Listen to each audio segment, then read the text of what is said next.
This video is brought to you by Squarespace. If you wish to learn how to develop your own website and take your business to the next level, then stay tuned for more details. Welcome back to the 2003 TMNT Retrospective. In today's video, part 4, we'll be discussing Season 4. And that's all we'll be doing today. In the first video, we went into it with this big speech about TMNT history, and in part 2, I talked about the video games and action figures for like 10 minutes and did the same with the home video content released for the show in part 3. I actually don't have a big speech ready for today's video, we're just talking about Season 4. To get into that, I'd say a brief recap of Season 3 is in order. As a result of the events that occurred in the prior 2 seasons, Season 3 began with the Triceratons invading Earth with the intent of finding Professor Honeycutt.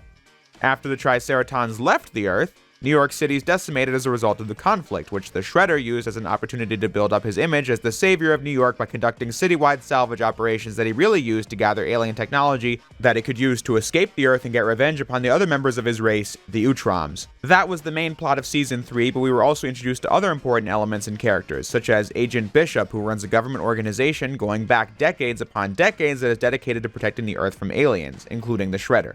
It all came to a head in the last episode where the Turtles royally got their asses handed to them by Shredder, but with the help of the Utroms, they were able to capture him and get him on trial, where he was then sentenced to eternal exile on an ice asteroid. The ending of Season 3 set up a lot of interesting plot lines Season 4 could explore.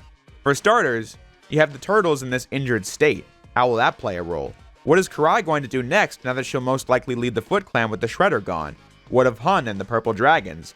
Who is Agent Bishop, and how will his working with Dr. Stockman change the dynamics? Season 3 was also the best season the show had seen thus far, so you'd hope Season 4 would keep that going. Season 4 is one I've always loved. How it compares to the previous seasons is something we'll get into before the video is done, while of course explaining what makes it so great. But also, explaining the irreversible damage Season 4 did that led to the destruction of the 2003 Teenage Mutant Ninja Turtles in the long run. But before getting into that properly, I want to talk about Squarespace, who is the sponsor of today's video. If you're a creative type who has work you want to show off to the world, whether it be art, music, or video making like me, having a well-designed website is a pretty critical part of the process. Squarespace offers users an incredibly simple to understand way of building their own website. What makes it so easy to use is the fact that they offer a plethora of different template websites to build yours off of, as you can click a few options that best describe your website's goals and they'll give you a template that works best. Or you could just start from scratch. Either way, you have plenty of options to work with once you actually get in, including dozens of different fonts, plenty of color schemes you can pick from to make your own website unique to you, even letting you use your own images to design a color palette, which is how I created this Jay's Reviews theme palette. And there's an option to embed links to other websites, such as your other social media accounts, which would be crucial for someone working on YouTube, for example. All this was made possible by Squarespace. For a free trial, go to squarespace.com. When you're ready to launch, go to squarespace.com/jaysreviews for a 10% discount on your first purchase. Once again, that's squarespace.com/jaysreviews. You can find that at the top of the description and by scrolling down and checking out the pinned comment. Thanks again to Squarespace for sponsoring this video. Now, without further ado, let us dive into TMNT Season 4.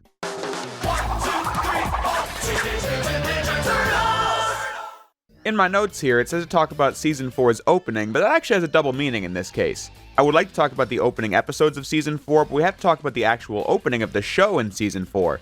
It's still the same song we've had since Season 1, however, starting in Season 4, a few changes have been made. I'll just list them in order. First, you can see the show's logo in the water when the big TMNT letters are in the street. Second, these 4 character shots have been updated to be in line with the show's promotional material, looking more colorful and saturated than they did before. Next, they changed the lyrics of the song in the middle.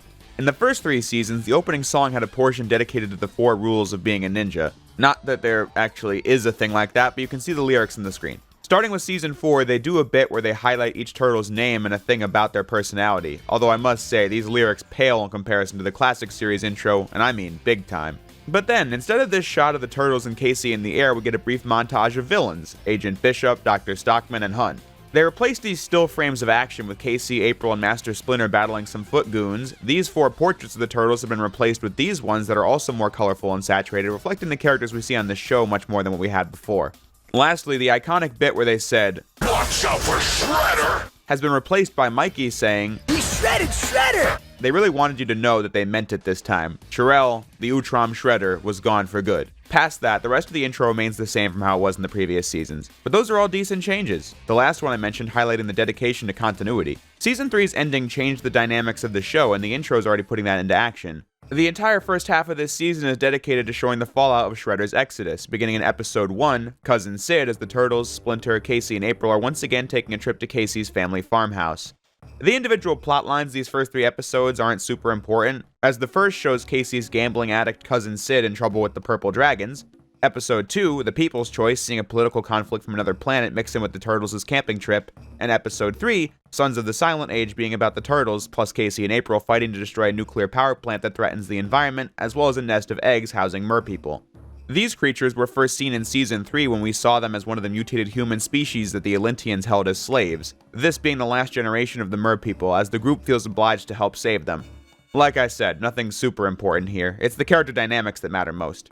In episode 1, the Turtles are pretty banged up, like we saw in Exodus. Because of that, a Purple Dragon squad, something that's never been a big conflict past the first 10 episodes of the show, is a big deal as the Turtles in crutches and bandages have to find a way to take them all down. By episode 2, the Turtles are mostly healed and Splinter's hair is mostly grown back. And by episode 3, everyone's back to normal. But before I get ahead of myself, these episodes of the farmhouse show that Casey and April have a serious relationship going.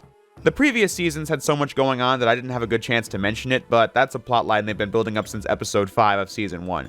Casey's mom meeting April being the big storyline of the B-plot of the episode Hate from season 3. It's episode 4, Dragon's Brew, where we head back to New York where we see the fallout of Shredder's exodus from the perspective of the villains. Hun is still alive after his brief battle with Leatherhead and is now fully leading the Purple Dragons. In the show before, he was fully following Shredder but had the dragons on the side do things for Shredder. With his allegiance to the Foot being a thing of the past, he's able to take what he learned from Shredder and turn the dragons into a legitimate criminal empire that puts up a real fight and pulls off serious jobs like stealing from the military and other high-tech sources. Compared to the street gang they were before, it's a massive improvement. Episode 10, Dragons Rising, showing off Hun's new base, an office building located right in the city. As Leo says, he's hiding in plain sight, something he learned from Shredder. This episode gets really serious as it goes on because they bring back a plot they didn't really follow up on past season 1. Hun is the one who burned down Casey's father's store because he didn't pay protection money. This episode gets more detailed with the backstory as Casey remembers his dad trying to contact the police to help with the situation. Giving Casey a personal vendetta against Hun was a good move by the writers, as it adds more drama to his various fights with the heroes, especially in this episode. Hun is a pretty underrated character in general, if you ask me. He could easily have been a Shredder lackey with no personality, but first he has that thing with Casey, and then there's the fact that he has conflicting interests between the dragons and the Foot. He had a bone to pick with Karai in seasons 2 and 3, but was forced to rescue her in one episode, and his relationship with Stockman in season 3 was also entertaining. A well-rounded character. The end of Dragons Rising reveals that Casey's dad is dead because of the Purple Dragons, something you'd probably realize earlier, but this one just flat out says it. That's all I gotta say about Hun for now. In Dragon's Brew, the government organization Hun was trying to steal from was the EPF, Agent Bishop's outfit. Bishop's status following Exodus is really interesting.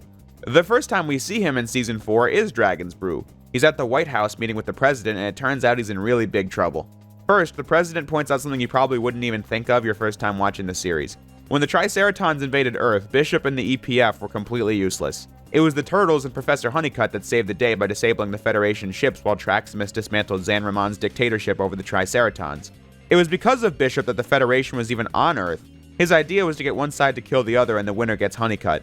Great plan, truly. But then, the president is even angrier over what happened at Oroku Saki's mansion. The mayor of New York City, 2 members of Congress, and a senator were at Shredder's party, and Bishop just drops missiles, bombs, and troops right in. One more fiasco and I will personally pull the plug on your entire operation. I've already got budget cuts to make, and believe you me, I've got my eye on your chunk of the pie. As if Bishop's day couldn't get any worse, he finds out that the Purple Dragon stole a shipment containing a giant monster he was experimenting on. This episode also gets pretty serious as we keep seeing the monster dealing with flashbacks of his wedding day back when he was a human being.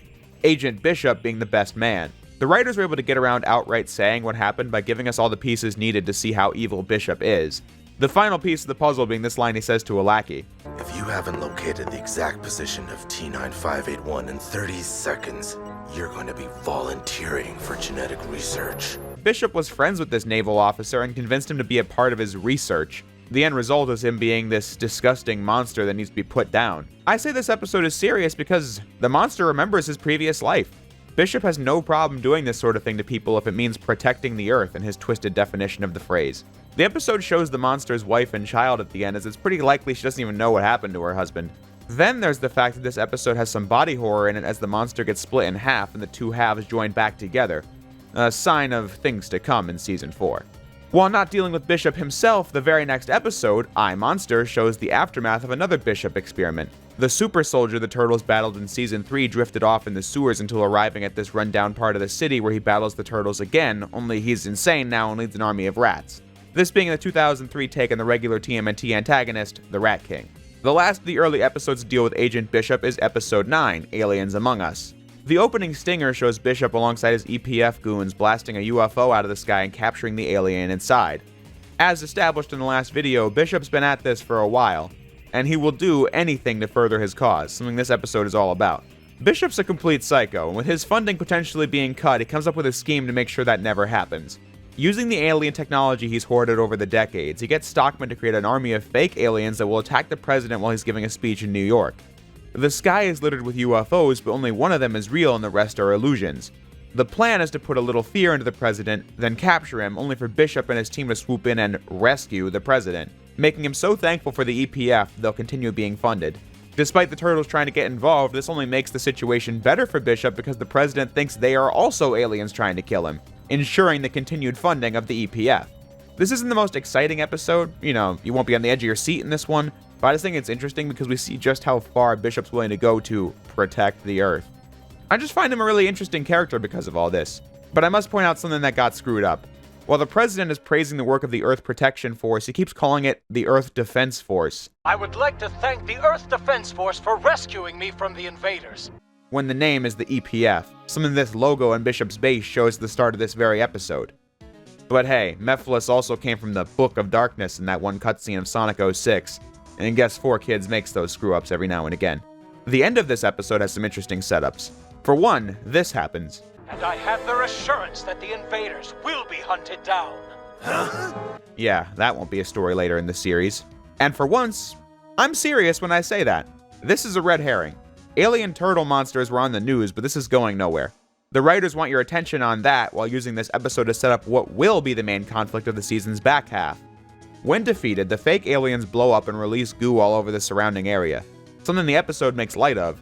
However, said goo is seen leaking into the sewers at the end of the episode, but that won't be a factor again for a couple more episodes. So let's move on to the last villain faction, the Foot Clan.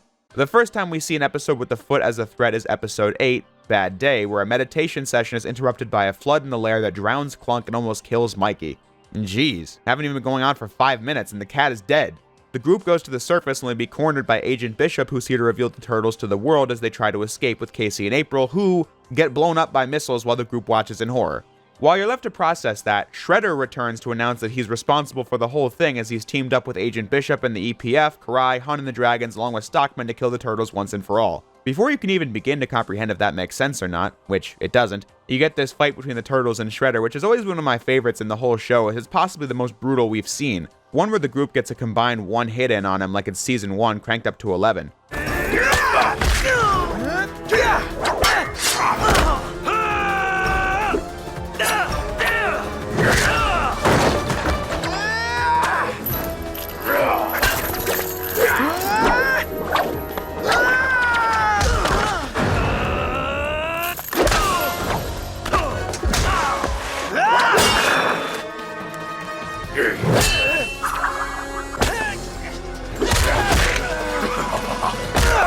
Once all the villains have revealed themselves, Splinter claims that none of this is real, and that it's actually a mystical attack from the Foot Mystics, enemies from Season 1. You'd be forgiven for forgetting that, but they're important now. The Mystics tried destroying the Turtles from within by giving them this vision of pain and loss, but via their own combined mystic power, they win out for now. Bringing them back to reality as they make sure their friends are still alive, including Clunk, thank goodness. This episode is very intense, and it's not without story purpose, but after an episode like this, you do have to wonder if it really needs to be so gratuitous. It does play with your expectations, since like I said in the last video, you never know what status quo shifts the writers are going to pull on this show, so you're left in suspense as the episode goes on. I'm just saying, the cat drowning was not something anyone watching this episode needed to see in order to buy the fact that it was a dark episode. At the end, we see the Foot HQ from Season 1, as it turns out that Karai was behind this, and she says that the next time she attacks the Turtles, it will be no illusion. Karai has fully gone off the deep end out of a desire for revenge, and while this is the only one of the early episodes to focus on a scheme of hers, we do see her again at the end of episode 11, Still Nobody. This is an episode where the Turtles team up with nobody once more to stop some gang activity, but it's the ending of this one I enjoy the most. The gang was getting their weapons from Hun, who decides to cut them off after being taken down, as Hun then goes to a party hosted by Karai in memory of Oroku Saki. Hun has hated Karai for her entire time on the show thus far, but now that Shredder's gone, I just think it's interesting that he doesn't care anymore. He left the foot and is doing his own thing. These characters are never static, so scenes like this are interesting as we see how changes in the storyline changes their dynamics. You do all of this in the name of the Shredder. He was an alien slug. How could you have known that and still serve him? The Shredder gave me a life. He was my father. And speaking of changed character dynamics, I'd say it's time to discuss the elephant in the room from these early Season 4 episodes, Leonardo's depression arc. Your enjoyment of Season 4 basically depends on how much this plotline interested you. Leonardo has always been my favorite turtle. Never really could tell you why. Certainly was never that I saw myself in him as a kid. If anything, I'm more of an amalgamation of the other turtles. Maybe it was the color blue, or the coolest weapons, but the point is, I've always liked Leo the most. So what they did with him in Season 4 of the 2003 series is a big talking point for me. And luckily, I think it's fantastic from top to bottom. Let's discuss what exactly is going on here. It all begins at the beginning of the show. Leo has always been shown as the most skilled turtle, literally since the first episode, but the end of Season 1 showed that he's very prone to depression when he thinks he failed. But Raph quickly pulled him out of that one. Here, he's like that, but far worse. At the end of Season 3, the Turtles got their asses handed to them pretty bad by the Shredder, and this fundamentally changes Leo as a person, which is set up right here. We failed the Utroms, Master Yoshi. We failed you. I failed you. He spends all of Cousin Sid acting distant. You need rest as well. I'll rest when? I'll rest later. And responds with aggression in both this episode and The People's Choice. Hey, I don't mind. I love it when Leo talks tough. We should get Karai to stab him more often. But we finally get insight into why this is during Sons of the Silent Age. I just can't stop thinking about the last time we faced off against the Shredder. That the only way that we could have defeated him was by blowing ourselves up. I couldn't protect my brothers, my master, and no matter how I try to rationalize it, justify it, it always comes down to the fact that I wasn't good enough. I like how April really can't say anything here that would make it better for him. From his perspective, everything he says is true.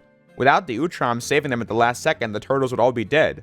Is Leo right in saying he's a complete failure? No, but if you look at it again from his perspective, it makes sense. Throughout the whole show, the other guys are always able to crack jokes and have fun, being less capable ninjas than him because of the fact that he is there to watch their backs alongside taking care of himself.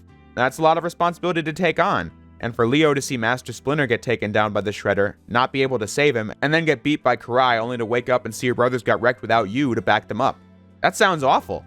And here's the thing. Shredder's gone. Unlike Season 1, there's no way for Leo to go back for another round and prove to himself that he isn't a failure. He just has to accept what happened as reality. This is the challenge for him because he just can't. He says to April, no matter how he tries to rationalize it, justify it, it all comes back to the same thing. He just wasn't good enough. Once more, he's wrong, but there's no way to tell him he's wrong. You can imagine how much time he spends thinking about this one, only to make it worse, replaying the same situation over and over in his mind, thinking, well, maybe if I had let Karai fall, I would have been able to save Splinter. Maybe if I had just heard Shredder behind me, I could have dodged and kept fighting. If I'd only noticed where Karai was holding the sword, I could have gotten out of the way and strike back. And then none of it would ever have happened. But then, it all comes back to the same thing. It did. Leo is traumatized by what happened at the end of Season 3. No, like pushing yourself beyond your limits. To a place where there are no limits. To be so focused, so ready that nothing and no one will ever catch you off guard again. We still talking about me here? Everyone was injured there, but by episode 3, everyone is back to normal in both mind and body. The art designers visually showed how Leo is different from everyone else because a piece of his shell is just missing as a result of his injury, a physical scar that lives with him for the rest of the show. In this depression arc, it's a constant reminder of his perceived failure.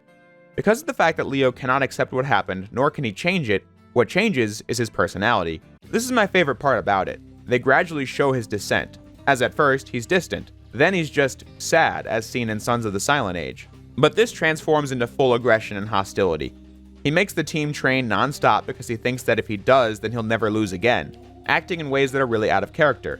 Dragon's Brew, for example, is an episode where we follow Leo and Casey exclusively. The rest of the team is just not in it. Jeez, Raph, don't sneak up on me like...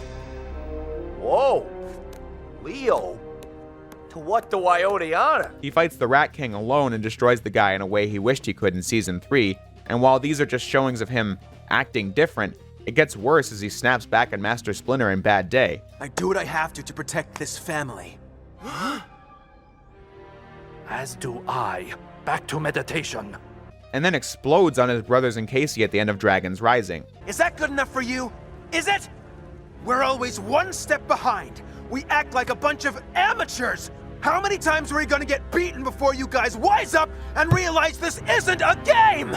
I mentioned this episode's ending before, and it's Casey at his dad's grave saying he's got good friends now. It then cuts to Mikey, Donnie, and Raph watching. Leo's just not here because he stormed off after having a fit.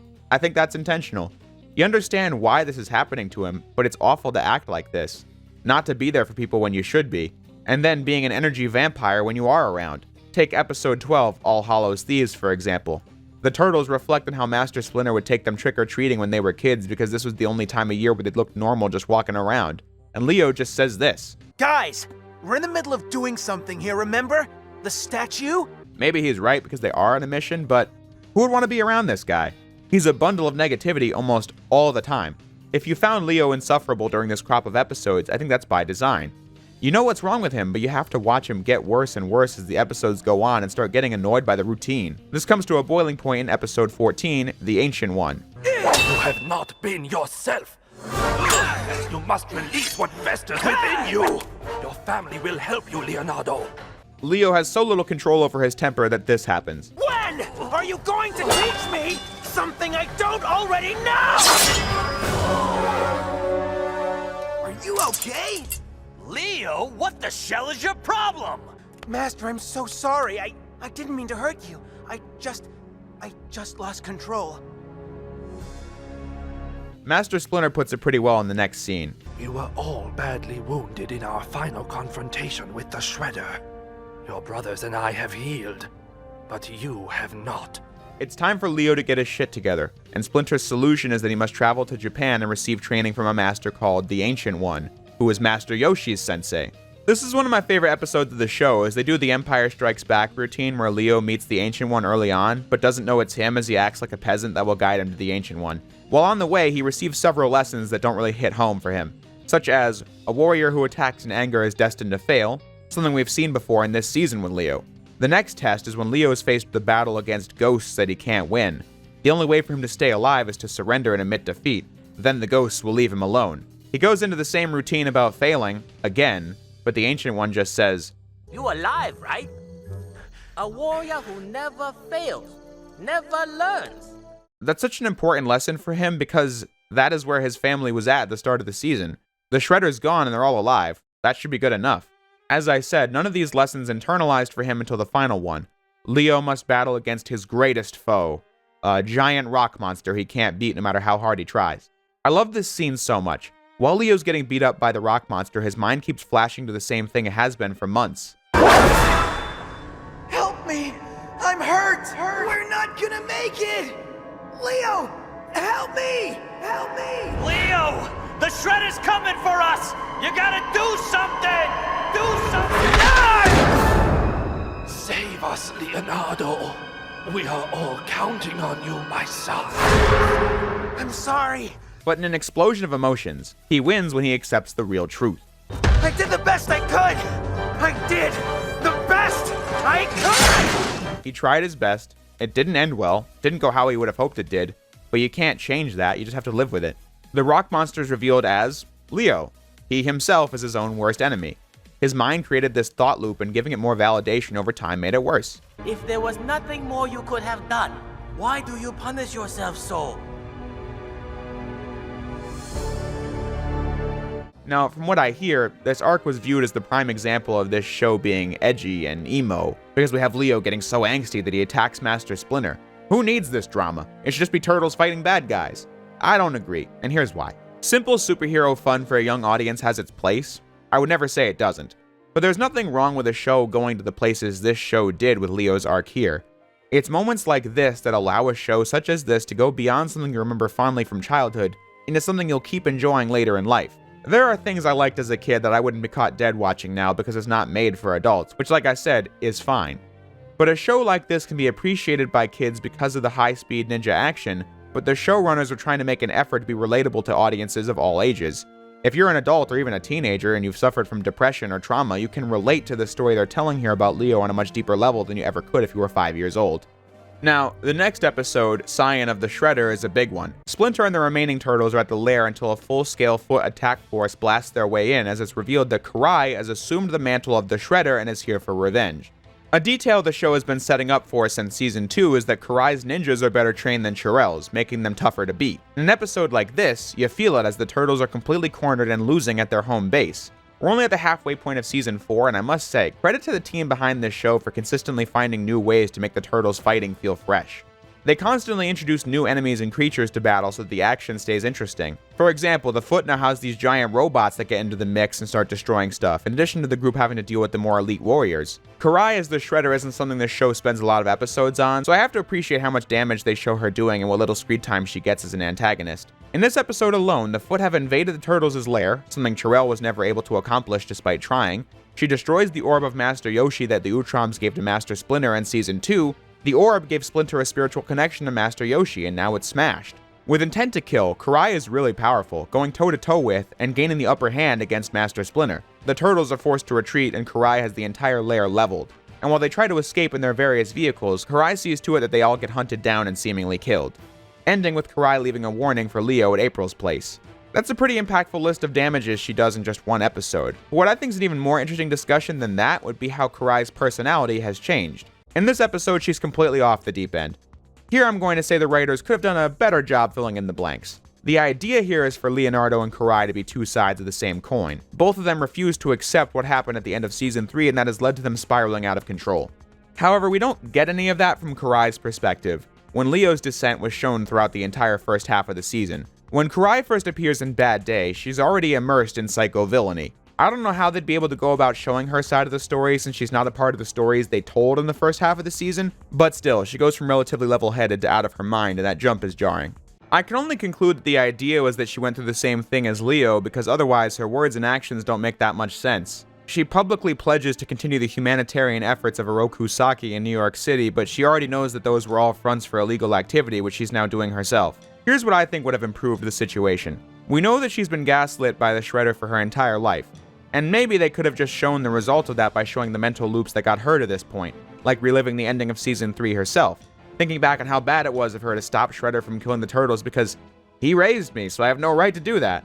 And thinking that if she had just killed the turtles with the dozens of chances she had before, then maybe Shredder would still be alive today, twisting her entire worldview into the one we see in Season 4, where he was actually a good guy because he was nice to her and the turtles had to die for what they did. As it stands, I think all the pieces are there when looking at the Karai scenes I've discussed in this video. It's just that the bridge between Season 3 Karai and Season 4 Karai isn't, which would have been nice. In Episode 16, The Prodigal Son, the intro has actually changed again. All the old vehicles used in the intro debuted in Season 1, like the Battle Shell, the Shell Cycle, and the Tunneler. Things all created for merchandise, but that's besides the point. My point is, those old vehicles got destroyed by Karai's new Foot Clan. The show was looking to transition towards some new vehicles, and this intro shows some of them off, like the second Battle Shell that will debut properly in Episode 19. The lyrics have once again changed to go from saying, and now, it no longer says, "We shredded Shredder!" Instead, Karai is standing there and she says, "Watch out for Shredder!" This being the final version of the intro that will last from now to the end of Season 5. As for the story, Leonardo returns from his training with the Ancient One, freed from the demons he was battling for the first half of the season. He finds the lair destroyed and the Foot responsible. He refuses to believe his family is dead and uses his newfound ability to see evidence and come to a conclusion that something happened to track everyone down. Despite the fact that I have no idea what's going on here, it's pretty wholesome to see the characters reunite again. Donnie? It's me! Leo, you're back! Leo's only been physically gone for 2 episodes, but to see him back to his normal self is nice. The highlight of this episode is the fight between Leo and Karai, as she really stands no chance against him now. Might have been different if the traumatized Leo was still here, but he's grown past all that and is a more focused warrior than ever before. He's also had it with Karai's shit, throwing this dig at her that calls back to when they first met in City at War. I don't understand how you can serve someone as evil and dishonorable as the Shredder. But I was wrong. You're exactly like him! You understand nothing! Even cutting off the head of the Orokusaki statue when she's defeated, leaving her alone to hopefully, finally come to her senses. In this episode, the turtles found a new home underneath Central Park that will become their new lair from now to the very end of the series. This basically being it for Karai's run as the main villain on the show. It was brief, but it caused a lot of shifts in the series. Old vehicles got destroyed, the old lair was reduced to rubble. So when watching the show, Karai's bit as Shredder isn't something you'd forget by the end, is what I mean to say. With that out of the way, the show moves right along to the final story of the season, Agent Bishop's mutant outbreak. Bishop's fake alien invasion caused ooze to leak into the sewers of New York, and as a result, several people and animals have mutated and are rampaging throughout the city as the turtles try and fight it off, as the EPF is also trying to contain it. Is this containable? Well, the truth is, I have no idea. The Outbreak plot is the main conflict for the end of the season, but I actually think the most interesting part of this first episode are the smaller character details. At the start of the episode, we finally get a backstory for Bishop. He was a soldier in the War of 1812 and was straight up captured by aliens in a UFO. Bishop's old. We knew that President Grant was the one that created the EPF, but he didn't even become president until 1869. Bishop was captured by aliens 54 years before that even happened. I'm guessing that whatever they did to him has allowed him to live this long, but his body's breaking down as Stockman's able to clone him a new one with the hopes of doing it for himself one day. But Bishop says he can't until he fixes the mutation epidemic in New York. But that doesn't stop Stockman from trying, leading into the episode everyone watching this video was waiting for, episode 19, Insane in the Membrane. This episode gets really serious, and I mean more serious than this show usually is. Up to this point, I've continuously hammered in how I find Baxter Stockman to easily be my favorite character on the whole show. He's a verbose narcissist and continues being that even when he's a brain in a jar. The juxtaposition of something as twisted as losing limbs for failing Shredder and the fact that the show treated it as a running gag made it really funny to me. But Insane in the Membrane is when the showrunners decided to flip the script and tell a story about Stockman where you really have to think about what has happened here. Just by listening to the opening stinger, you know we're in for something interesting as he reflects about the time when he was a world-renowned scientist. But it all went wrong. Horribly, horribly wrong. They whittled me away, piece by piece. Limb by limb. Until I was reduced to nearly nothing. The plot of the episode is that Stockman has finally finished the tech needed for him to transfer his own consciousness into a new body, and at first it's a complete success. At last, I'm back! Baxter Stockman is back! In the flesh! They really stop and show how genuinely happy he is with what he's done. He appreciates getting goosebumps in the wind, he enjoys eating food simply because he can, while also getting flashbacks from his childhood when he demonstrated from an early age that he had a mind for science, something his mother believed in but was never able to see because she died when he was a teenager. It's at this time when everything goes wrong. His cloned body begins to rapidly decompose, transforming him into a zombified mutant. And they don't skip a beat here. We see almost every disgusting detail of his transformation, where it sinks in for the audience just how sad of a situation this is. Again, it spoke for itself before, but you could just ignore how dark it was because it was played for laughs. But Stockman had no sinister motive with this invention, he just wanted to be a normal human being again, something that Shredder gradually stole from him. But even this ended catastrophically. He wonders where it all went wrong. Not the Shredder, not Hun, not even the Turtles. He remembers April was once his assistant, and it was her finding out about the criminal intent of the Mousers that led to the Turtles shutting down his operation that brought the Shredder's wrath down upon him. So he captures April with the intent of taking her apart like the Shredder had done to him, which of course the Turtles and Casey stop from happening. But at the end of this one, it seems like Stockman has truly gone for good, crashing down to the bottom of the river. Something that makes this episode so interesting is that it puts the tragedy of Stockman in full view, but he's also so arrogant that he places the blame on April. If this was an episode where he tried to kill Hun, it would make sense and maybe you'd even root for him. But you can't root for him because of this blame chain he creates. The Shredder ordered Hun to tear him to pieces, and the Turtles stopping his plans caused that, and April led the Turtles to him. But he stops just one event short of realizing why this has happened. If he had never chosen to work for Shredder in the first place, or if he just never intended on using his inventions for criminal purposes, this would never have happened at all. April was the voice of reason by saying he had no reason to be a criminal because he was already rich and powerful, but he wanted it all, and this is the result. If he's not blaming Shredder, he's only got himself to blame. Which, by the way, if we're blaming somebody for him being a brain in a jar, I would definitely be blaming Shredder if I was him, but that's neither here nor there. So in short, the episode gets you to feel really bad for him because of his past and how tragic that was, and how tragic his current situation is, but it also shows how for reasons that are self-inflicted, like narcissism, it will never change. For all these reasons, Insane in the Membrane is a fan favorite episode, but it also has a problem that was emblematic of Season 4's biggest issue, one that carved out the path the show would take for the rest of its life. Did Season 4 have to be so dark? I know the thought of censorship in media gets people all hot and bothered, but honestly think about it. Does the episode need to have Stockman's finger fall off and decompose into a pus puddle for it to be good? Did Bishop's monster have to get sliced in half with green goo spewing from both halves as they joined back together? Did Casey, April, and even Clunk have to die violently for Bad Day to work as intended? It might not sound that different because of the fact that Seasons 1 through 3 all had really dark and dramatic moments. Season 3 even showing 3 of the turtles get murdered on screen. But Season 4 just makes it all more gruesome.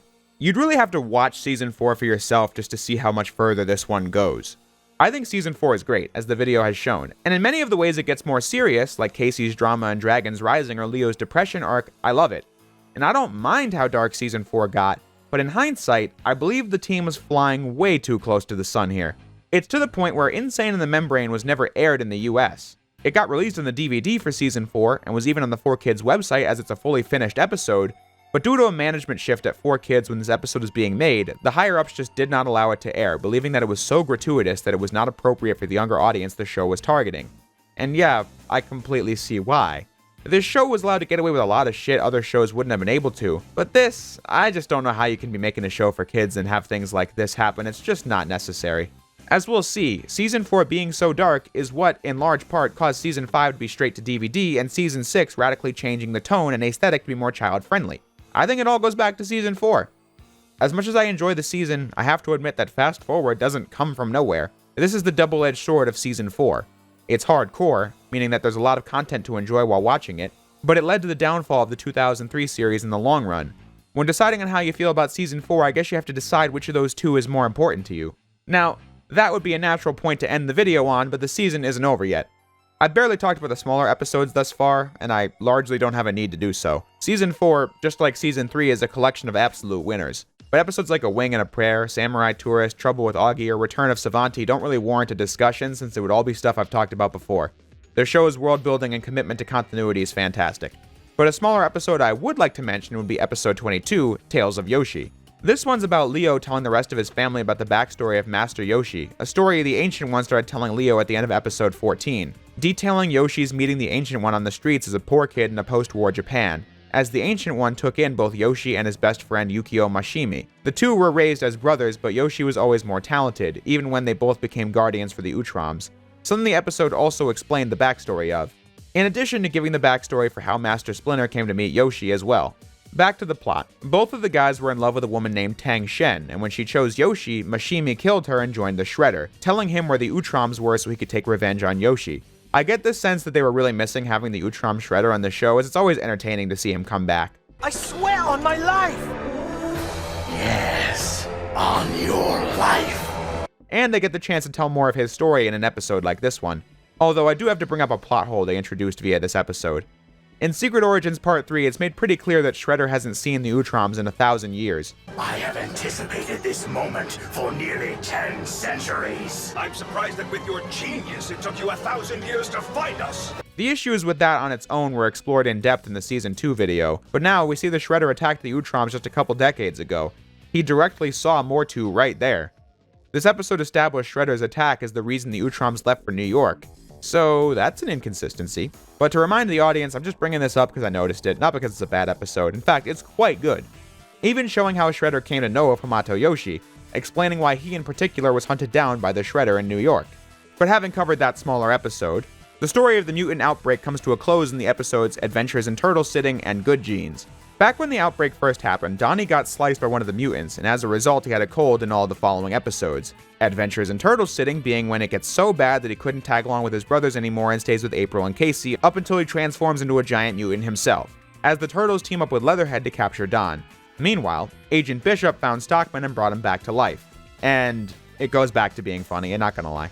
Why couldn't you let me finally rest in peace? Why?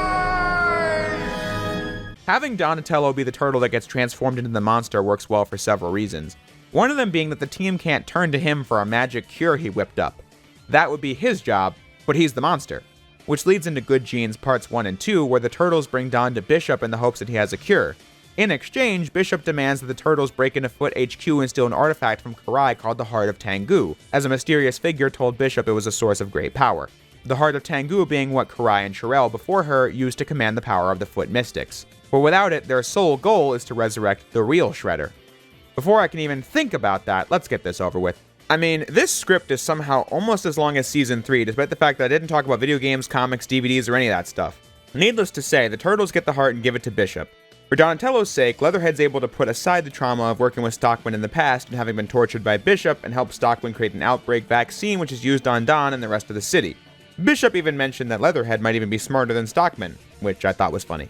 While Agent Bishop gets screwed over because the instructions he's given destroys the Heart of Tengu, which releases the Foot Mystics, who were the ones talking to Bishop in disguise. Stockman says this line, which I always quote, Who would do this? And why? but who am I kidding? Basically everything he says is funny. Maybe the dullard should try getting a brain of his own. I'm pulled from sweet oblivion. For what? This? But this plotline leads into the final episode, episode 26, Ninja Tribunal, where the Turtles are captured by walking wooden statues that take them to a boat in Japan alongside 4 other warriors, Joy, Adam, Tora, and Faraji. As I said before, they keep finding new ways to make the action fun in this show.